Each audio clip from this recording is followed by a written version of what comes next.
هو اللوست اهو يا جماعه، هيطلع يصرخ بال 19.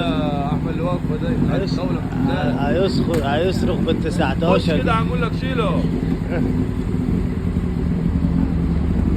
يلا يا اسطى بقى شرخه حلوه بقى.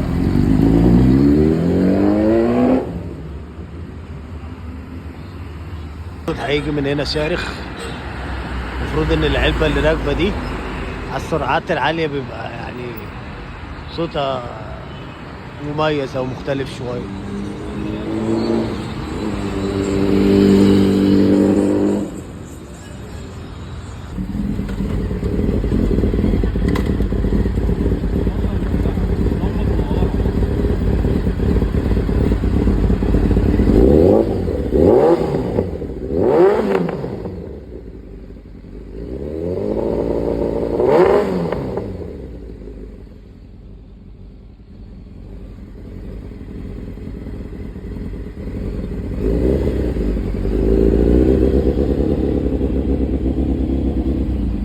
هي المفروض اللمبه منوره، بس المشكله مش في اللمبه، المشكله في حساس اللمبه هو اللي معلق.